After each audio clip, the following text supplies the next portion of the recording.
I never expected a simple roommate agreement to change my life forever. But when you're a small-town librarian facing budget cuts and mounting bills, desperation makes you blind to red flags. The real estate contact had been vague over the phone. Luxury coastal mansion, minimal interaction with owner, very affordable rent. It sounded too good to be true, but I needed housing fast. The mansion loomed before me like something from a Gothic romance novel. All stone towers and wrought iron gates overlooking the Pacific.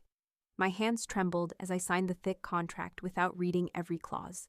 The landlord's representative, a sharp-suited man with calculating eyes, smiled as I scrawled my name across page after page of legal jargon. "Congratulations, Miss Winters. I think you'll find this arrangement quite binding." Something in his tone made my skin crawl, but I was already committed. The key was cold in my palm as I stood before those imposing gates, watching them swing open to reveal a world I'd never belonged to. Moving day came with an unsettling quiet. The mansion's interior was even more breathtaking than I'd imagined. Marble floors, crystal chandeliers, and artwork that probably cost more than my annual salary. My meager belongings looked pitiful in the grand foyer. A distinguished older man in a butler's uniform appeared as if from thin air. "Miss Winters, I presume. I'm Harrison, the house manager. Mr. Moretti is expecting you for dinner at 8. "Mr. Moretti?" My stomach dropped. I thought I was just renting a room. I wasn't told there would be interaction. Harrison's expression remained carefully neutral. "Perhaps you should review your agreement more thoroughly, miss." That evening, I descended the curved staircase wearing my best dress, which felt shabby in these surroundings. The dining room was dimly lit, shadows dancing across oil paintings of stern-faced men. And there, at the head of an enormous mahogany table, sat Adrian Moretti. He was nothing like I'd expected. Younger than I'd imagined, maybe 35, with dark hair perfectly styled and eyes the color of storm clouds. His suit probably cost more than my car, and when he looked up from his wine, I felt exposed under his gaze. "Elena Winters," his voice was velvet over steel. "Please sit." I took the chair he indicated, hyper-aware of every movement. "Mr. Moretti, I think there might be some confusion about the living arrangements." "No confusion." He cut a piece of his steak with surgical precision. "You signed an agreement. I trust you read it thoroughly?" Heat flooded my cheeks. "Well, The legal language was complex. Something flickered in his eyes. Amusement or predatory satisfaction, I couldn't tell. Legal language often is. "Tell me about yourself, Elena. What brings a librarian to my home?" The way he said "my home" sent shivers down my spine. This wasn't going to be the quiet, anonymous arrangement I'd hoped for. 3 days later, I found myself in Adrian's study, surrounded by men in expensive suits. The lawyer's briefcase clicked open with ominous finality. "Miss Winters," the lawyer began, his voice oily with satisfaction. "Thank you for joining us to clarify certain aspects of your residential agreement." My palms were sweating. "Clarify?" Adrian leaned back in his leather chair, fingers steepled, watching me with those storm-gray eyes. The lawyer shuffled through papers with theatrical precision. Specifically, Clause 47, subsection 12, the matrimonial provision. The words hit me like a physical blow. "The what?" "You are legally bound in marriage to Mr. Adrian Moretti, effective upon signing. The union has been registered with the state of California." The room spun. I gripped the arms of my chair, certain I was hallucinating.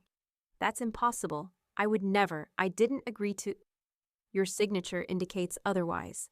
The lawyer slid the contract across the polished desk. There it was, in black and white, buried in legal terminology that might as well have been Sanskrit. Marriage, binding agreement, irrevocable. I looked at Adrian, desperate for him to laugh, to say it was a joke. Instead, he met my gaze steadily. "Welcome to the family, Mrs. Moretti." The formal meeting dissolved, leaving Adrian and me alone in the suffocating silence of his study. My mind reeled between fury and panic. "This can't be legal," I whispered. Adrian poured himself a scotch, his movements languid and controlled. "I assure you it is. My lawyers are very thorough." "But why?" the question burst from me. "Why would you do this?" He studied me over his glass.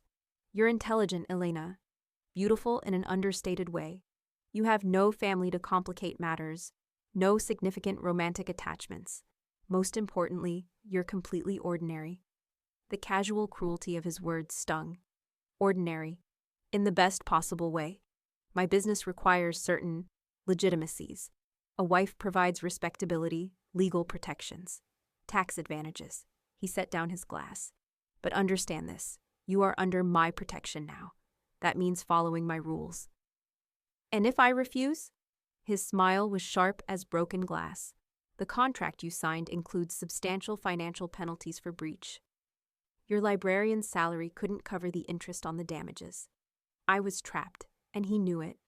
The golden cage was beautiful, but it was still a cage. There are benefits to this arrangement, he continued. You'll want for nothing. Your job at the library is secure. I've made a generous donation to ensure the budget cuts won't affect you. You'll live in luxury most people only dream of. At what cost? He moved closer, and I caught his scent. Expensive cologne and something darker, more dangerous. Your cooperation, your discretion, your loyalty. When he leaned down, his breath warm against my ear, every nerve in my body went electric. I warned you to read. Contracts carefully, Elena. Now you belong to me. The mansion became my gilded prison over the following weeks. I learned its rhythms, the way Harrison appeared whenever I needed something, how the cleaning staff moved like ghosts through the halls, the pattern of Adrian's comings and goings. He left early each morning in cars with tinted windows, returning late with tension radiating from his shoulders. I explored my new home with the methodical approach of a librarian cataloging a collection. 23 rooms, 7 bathrooms, a library that made my heart ache with its beauty. But certain doors remained locked, certain wings were off limits, and I was always aware of the cameras tucked discreetly into corners. The staff treated me with careful respect, tinged with wariness. They called me Mrs. Moretti, but their eyes held secrets. I caught whispered conversations that ceased when I appeared. Phone calls conducted in Italian behind closed doors. One evening, I found a door I hadn't noticed before, heavy oak with intricate carvings. The handle turned under my palm, revealing a room that made my blood run cold. Maps covered one wall, marked with red pins and thick black lines. Newspaper clippings in multiple languages were tacked to bulletin boards. And in the center, a massive desk with files bearing names I recognized from the crime pages. You shouldn't be in here. I spun to find Adrian in the doorway, his expression unreadable. I was just exploring. I understand the impulse. He stepped into the room, and I was acutely aware of how small it suddenly felt. But some doors are locked for good reason, Elena. That night at dinner, he surprised me. There's a charity gala tomorrow evening. You'll accompany me. I don't have anything to wear to a charity gala. Harrison has arranged for a selection to be delivered. Choose something elegant but not flashy. We want to blend in. The dress I selected was midnight blue silk that hugged my curves without being obvious about it. When Adrian saw me descending the staircase, something flickered in his eyes. Approval, possession, hunger. He offered his arm with old-world courtesy.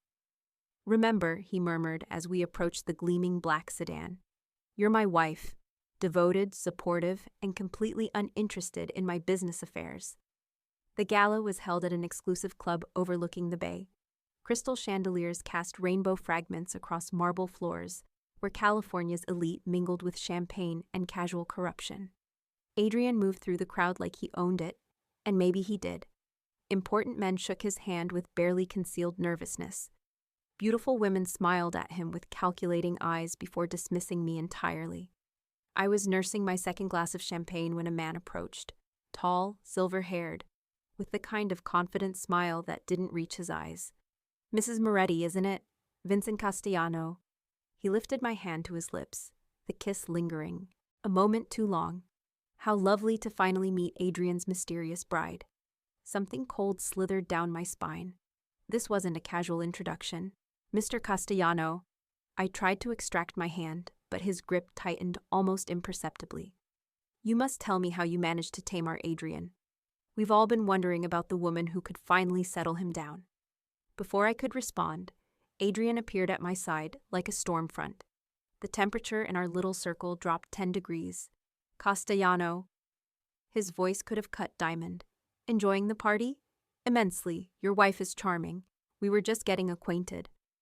Adrian's hand settled on the small of my back, possessive and warm. How thoughtful. Elena, shall we get some air? The club's terrace overlooked the city lights, but the romantic view was spoiled by the tension radiating from Adrian. Other couples strolled past, but we might as well have been alone. Vincent Castellano is not someone you want to encourage, Adrian said quietly. I wasn't encouraging anything. He approached me. He approaches everyone who might be useful to him. You're my wife. That makes you a target for people who want leverage over me. The word target sent ice through my veins. What kind of business are you in, Adrian? He turned to study my face in the moonlight. The kind that requires careful navigation. The kind where loyalty isn't just preferred, it's essential for survival. Before I could process that ominous statement, Harrison appeared at the terrace doors. Sir, there's a situation that requires your attention. Adrian's jaw tightened. Now? I'm afraid so. He turned to me, conflict warring in his expression. Stay close to Harrison. Don't talk to anyone else. Don't leave his sight. Adrian. But he was already moving, Harrison at his side, leaving me alone with questions that multiplied like shadows.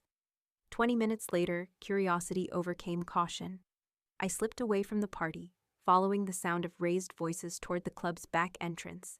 The alley behind the building was dimly lit, perfect for the kind of conversation that needed privacy. Adrian stood in the center of a semicircle of men, his posture relaxed but ready. I recognized Vincent Castellano among them, his earlier charm replaced by cold calculation. They were talking in low, urgent tones, but I caught fragments. Territory disputes can be resolved. Your wife changes things. Respect the old agreements.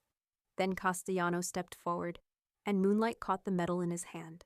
Not quite a threat, but not quite concealed either. Perhaps Mrs. Moretti would enjoy a tour of our operations. Educational purposes, of course. The menace in his voice made my knees weak. This wasn't a business dispute. This was a barely civilized war council, and I was somehow the prize they were fighting over. Adrian's response was quiet, deadly. Touch her, and I'll burn your entire organization to the ground. The words hung in the air like poison. Then I heard the unmistakable sound of safeties being disengaged, metal sliding against leather. Adrian's men had materialized from the shadows, forming a protective wall. That's when a gunshot cracked the night. I stumbled backward, pressing myself against the brick wall, heart hammering against my ribs. In the sudden chaos of shouting and running footsteps, Adrian's eyes found mine across the alley. The look that passed between us contained 1,000 unspoken truths. About danger, about belonging, about the line I'd just crossed from innocent bystander to complicit participant. I finally understood what I'd married into, and there was no going back. The ride home was silent as a tomb. Adrian stared out the window, his profile carved from granite. When we reached the mansion, he disappeared into his study without a word, leaving me alone with my racing thoughts. Sleep was impossible. Every shadow seemed to hide threats. Every creak of the old house sounded like footsteps. When I finally dozed near dawn, my dreams were filled with gunshots and cold gray eyes. Adrian was gone when I woke, and he didn't return that evening, or the next. Harrison fielded my questions with polite deflection, but I could see the tension in the household staff. Phone calls came at all hours. Men in dark suits arrived for hushed meetings in rooms I wasn't allowed to enter. By the third day, I felt like a ghost, haunting my own life. I threw myself into organizing the mansion's extensive library, losing myself in the familiar comfort of books and cataloging systems. But even surrounded by leather-bound classics, I couldn't shake the memory of that alley. It was while reorganizing the historical section that I found it, a file wedged behind a row of first editions. The tab read Operation Heirloom in Adrian's precise handwriting. My hands shook as I opened it. The contents made my blood freeze. Financial records, shipping manifests, photographs of warehouse operations, and there, highlighted in yellow, my own name alongside a list of strategic assets. I wasn't just Adrian's wife. I was part of some larger scheme, a piece on a chessboard I couldn't even see. Interesting reading. I spun to find the housekeeper, Mrs. Chen, watching me with knowing eyes. She'd been kind to me since my arrival, teaching me the mansion's routines, but now she looked ancient and tired. "I don't understand," I whispered. She moved closer, glancing toward the door. "Mr. Moretti's family has many enemies. They've been circling like sharks since his father died. A wife, especially one with no connections to the life, provides certain protections under the old codes." "What kind of protections?" "The kind that keep you breathing, child, but also the kind that make you valuable to people who want to hurt him." The file slipped from my numb fingers, pages scattering across the Persian rug. As I knelt to gather them, Mrs. Chen's voice dropped to an urgent whisper. "There are things you need to know, about why he chose you, about what's coming." But before she could continue, footsteps echoed in the hallway. Mrs. Chen melted away like smoke, leaving me alone with the scattered evidence of my true purpose in Adrian's world. I just managed to shove the papers back into their folder when he appeared in the doorway. His eyes went immediately to the file in my hands, then to my face. The silence stretched between us like a blade. "Curious, Elena?" "I was organizing the books. This fell." "Don't." His voice cut through my stammered excuse. "Don't lie to me. We're past that now." He moved into the library, and I noticed things I'd missed before. The exhaustion around his eyes, the careful way he held his left shoulder, the barely healed cut along his jawline. "You want to know what that file contains? It's your life insurance policy. Every detail about Elena Winters, from your library science degree to your favorite coffee order. Everything I needed to know to make you the perfect wife." The casual cruelty of his words hit like a physical blow. "I'm just a tool to you. You were supposed to be." He poured himself a drink from the bar cart, his movements controlled but weary. "A simple arrangement. You get security, I get legitimacy." But things got complicated. "Complicated how?" He turned to face me, and for a moment his mask slipped. I saw something raw and desperate beneath the cold control. "You weren't supposed to matter." Before I could process that admission, Harrison burst through the door with uncharacteristic urgency. "Sir, we have a problem. It's Miss Elena." The blood drained from Adrian's face. "What do you mean?" "Castellano's men. They know her routine. The bookshop on 5th Street. She goes there every Tuesday. They're waiting." My mind reeled. I was going there this afternoon, to see my friend Sarah, to return some books. Not anymore. Adrian was already moving, phone in hand, barking orders in rapid Italian. "Harrison, double the perimeter. No one goes in or out without my approval." But I was already at the door. "You can't keep me prisoner here." His hand caught my wrist, gentle but implacable. "They'll use you to get to me, Elena. Right now, you're safer here than anywhere else in the world." That afternoon, I watched from the mansion's windows as unmarked cars took positions around the property. Whatever game Adrian was playing, the stakes had just gotten deadly serious. The next morning brought terrible news. Sarah, my friend from the library, had been hospitalized after a mugging outside her apartment. The details were vague, but Harrison's grim expression told the real story. The warning had been delivered. I spent the day pacing the mansion like a caged animal, every protective measure feeling more like a chain. When Adrian returned that evening, his face was carved from stone. "Sarah's going to be fine," he said without preamble. "Broken ribs, concussion, but she'll recover. I've arranged for the best medical care.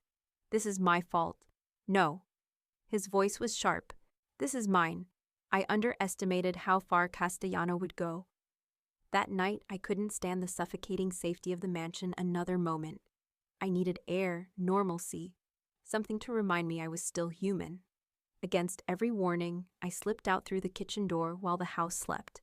The coastal air was crisp against my face as I walked toward the village, my footsteps echoing on empty sidewalks. For 20 minutes, I felt almost free. Then I noticed the black sedan that had been following me for 3 blocks. I quickened my pace, heart hammering, but it was too late. The car pulled alongside me and the rear door opened. Before I could scream, hands grabbed me, pulling me into darkness that smelled of leather and fear. The van ride felt endless. My hands were bound, a blindfold blocking out the world, but I could hear my captors talking in low voices about delivery schedules and payment terms. I was cargo to them, nothing more. When the vehicle finally stopped, rough hands dragged me into a building that echoed with the sound of our footsteps. A warehouse from the smell of it. Oil and rust and decades of commerce. They shoved me into a chair and pulled off the blindfold. Vincent Castellano sat across from me in an expensive suit that looked obscene in the gritty surroundings. His smile was the same one he'd worn at the gala, but now it looked like a shark's. "Mrs. Moretti, how lovely to see you again." My mouth was dry as dust. "What do you want?" "Nothing too complicated. Your husband has something that belongs to me. Territory, shipping rights, certain financial arrangements that predate his father's death. I want them back." "I don't know anything about Adrian's business." "Of course not. You're just the librarian who stumbled into a world she doesn't understand. But you're also his weakness now. Amazing how quickly these things develop, isn't it?" He leaned forward, and I caught the scent of expensive cologne mixed with something predatory. "Here's what's going to happen. I'm going to call your devoted husband and invite him to discuss terms. He'll come because he's already proven he values your safety over his territory. And then we'll have a conversation about the future." My blood turned to ice. "He won't come alone. I'm counting on it. This vendetta has gone on long enough. Time to settle old debts." Hours crawled by like wounded animals. They'd moved me to a storage room with a single barred window high above my head. Through it, I could see the sun beginning to set, painting the walls with long shadows that looked like prison bars. The sound of engines broke the silence. Multiple vehicles arriving fast. Shouting erupted from the main warehouse, followed by the unmistakable sound of weapons being readied. Then I heard his voice, carrying clearly through the thin walls. "Adrian, cold as winter death. Let her go, Vincent. Your quarrel is with me." "Always straight to the point," Castellano replied. "I admire that about you, Adrian. But this isn't just about quarrels anymore. This is about respect. Your father understood the old codes. Territory earned stays earned. My father is dead. I make the rules now. With what army? Half your soldiers are kids who think violence is a video game. The other half remember when this business had honor." Through the chaos of voices and movement, I heard something that made my heart race. The careful positioning of feet, the subtle sounds of people taking tactical positions. Adrian hadn't come to negotiate. He'd come to war. The explosion of gunfire was deafening even through the walls. Shouts, running footsteps, the crash of overturning furniture. Then my door burst open, and there he was, suit torn, blood on his hands, storm-gray eyes wild with something between fury and relief. "Elena!" I flew into his arms, not caring about the danger, the violence, or the fact that this beautiful, terrifying man had just torn through a building full of armed killers to reach me. "I'm sorry," I whispered against his chest. "I'm so sorry. I should have listened." Later, his voice was rough with emotion. "Right now, we get you out of here." But Vincent Castellano stepped into the doorway behind us, gun drawn, smile still perfectly in place. How touching, true love conquers all. His voice dripped venom. "Too bad it ends here." The gun swung toward Adrian, and something inside me snapped. All those hours in the library, researching, cataloging, analyzing, suddenly I understood the game being played. The territorial disputes, the shipping manifests, the careful positioning of power. Castellano wasn't just after Adrian's territory. He was after the legitimacy that came with it, the connections to political figures and business leaders that Adrian's family had spent decades cultivating. "Wait," I said, stepping between them. "You can't kill him," Castellano laughed. "Watch me." "Not if you want what he really has." My voice was steadier than I felt. "The territorial holdings are just the beginning. It's the political connections you're really after, isn't it? The judges, the commissioners, the harbor authority officials who look the other way." His eyes sharpened with interest. "Go on. Kill Adrian, and those connections die with him. His contacts won't work with you. You don't have the legitimacy, the family history. But with me?" I took a breath, committing to the most dangerous gamble of my life. "I'm his legal wife. In the event of his death, certain assets transfer to me, including some very interesting files about political contributions and charitable donations." It was a bluff built on fragments of overheard conversations and half-understood documents, but Castellano's expression shifted. Greed, Ward with suspicion. You're lying. Test me, kill him, and find out what you lose. Adrian started to protest, but I silenced him with a look. This was my play now, my choice to make.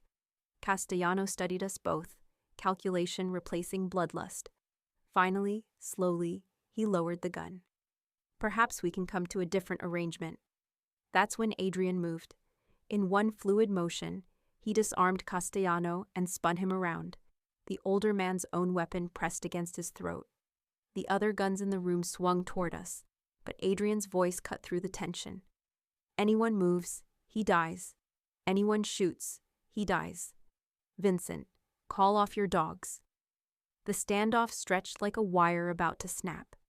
Then Castellano raised his hand, and his men reluctantly lowered their weapons. You always were too clever for your own good, Adrian. And you always underestimated the women in this business. Adrian's eyes found mine across the room. Elena, take his keys. We're leaving. As I fumbled with Castellano's car keys, my hands shaking with adrenaline, I realized something had fundamentally changed. Not just in the balance of power between these two men, but in my understanding of my own strength. I'd stood in the crossfire and found my voice. The ride back to the mansion was silent, but it was different from the cold silence of the past weeks. Adrian's hand found mine in the darkness, and I didn't pull away. You could have gotten us both killed, he said finally, but I didn't. No, you didn't. He brought my hand to his lips, pressing a soft kiss to my knuckles. You saved us both. Back at the mansion, as Harrison fussed over our injuries and security teams swept the grounds, Adrian and I finally talked. Really talked. The marriage contract, I began, but he stopped me with a shake of his head. Was real from the beginning. The binding was legal, but Elena... He ran his hands through his hair, suddenly looking younger, more vulnerable. I never expected to care what happened to you. And now I can't imagine my world without you in it. He cupped my face in his hands, thumbs brushing across my cheekbones. But I won't trap you here. If you want out, I'll find a way. The contract can be broken, if that's what you choose. I thought about the library where I'd been so safe, so predictable, so small. Then I looked around this mansion that had become more than a prison. It had become a stage where I'd discovered parts of myself I never knew existed. What if I don't want out? His eyes searched mine. This life, it's dangerous. There will always be enemies, always be threats. I can protect you, but I can't promise you safety. I'm not asking for safety. I stepped closer, close enough to feel the heat radiating from his body. I'm asking for partnership. No more secrets, no more keeping me in the dark. If I'm going to be Mrs. Moretti, then I want to be your equal, not your protected asset. Something shifted in his expression, surprise, admiration, and something deeper that made my pulse race. Elena Winters, he murmured. You are nothing like I expected. Good thing you married me then. When he kissed me, it wasn't the desperate relief of the warehouse or the calculated passion of a contract marriage. It was the promise of something real, something chosen rather than forced. 6 months later, I stood in the renovated wing of the mansion that now housed the Moretti Foundation's public library. Children's laughter echoed through halls that had once been filled with shadows and secrets. The library was open to the community, funded by carefully laundered money that now served a purpose I could be proud of. Adrian found me there as I was closing up for the evening, reviewing circulation reports and planning the next week's story time. How was the city council meeting? I asked, not looking up from my work. Productive. The harbor development project got approved. He settled into the chair across from my desk, loosening his tie. 3 more council votes bought and paid for, all perfectly legal charitable contributions. I don't want to know the details. No, you don't, but you trust me to handle them. It had taken months to find this balance, his world of shadows and power, my world of books and community service, intersecting in ways that let us both sleep at night. I still didn't ask about his business dealings, but I understood now how my library, my legitimacy, my very presence changed how people saw him. He was still dangerous, still ruthless when he needed to be, but he was also mine, in ways that had nothing to do with legal contracts. Mrs. Chen left dinner in the warming oven, I said, finally looking up to meet his eyes. And Harrison mentioned something about Vincent Castellano moving his operations to Miami. Did he now? Adrian's smile held satisfied edges. Interesting development. Very interesting. I stood and moved around the desk, settling onto his lap like it was the most natural thing in the world, almost like someone made him an offer he couldn't refuse. I have no idea what you're talking about. Of course not. I traced the line of his jaw with one finger, feeling the familiar thrill of touching something dangerous that had chosen to be gentle with me. Just like I have no idea why 3 new libraries in underserved neighborhoods suddenly got major funding from anonymous donors. His hands settled on my waist, possessive and warm. Coincidences happen. They do indeed. As the sun set over the Pacific, painting the library in shades of gold and amber, I reflected on the strange turns life could take. A year ago, I'd been a small-town librarian with a quiet life and no prospects for adventure. Now I was married to a man who could command armies but chose to fund story times, living in a world where love and danger danced together like partners in an eternal waltz. I'd signed that contract as Elena Winters, desperate and naive, but I'd chosen to stay as Elena Moretti, eyes wide open to both the darkness and the light. And for the first time in my life, I was exactly where I belonged.